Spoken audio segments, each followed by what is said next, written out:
Single parents, are you concerned about what would happen at your death? Specifically, who's going to take care of your child? Well, you should be concerned. You should especially be concerned if you do not have a good co-parenting relationship with the other biological parent. Why? Because in most states, if something happened to you, the state law would absolutely give the right to the other biological parent to come in and take their child immediately.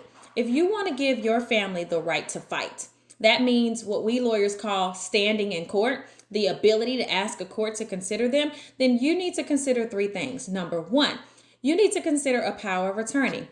A power of attorney would address what happens if you became disabled right now today. And if you became disabled and you are uncomfortable with the biological parent being the one that comes in and takes care of your child, then you should consider naming the people that you are comfortable with in your power of attorney as a guardian over your child or your children.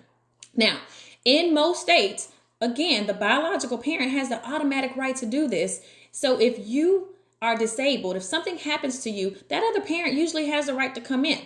But what this power of attorney does is it gives that person that you've named the right to go to a court and say, look, I have been appointed as the guardian over this child, and I think that you should consider me over this biological parent. That's the right to fight. That's the standing to ask the court to consider them. That's what you have to give your family. Number two, if you passed away, do you know what's going to happen to your child? Well, again, most state laws are going to say the other biological parent comes in and raises their child. Well, I know what you may be thinking. What if my child hasn't seen this parent for years? What if they don't have the best relationship? Well, most of the time, at least immediately, none of that matters because they are the biological parent.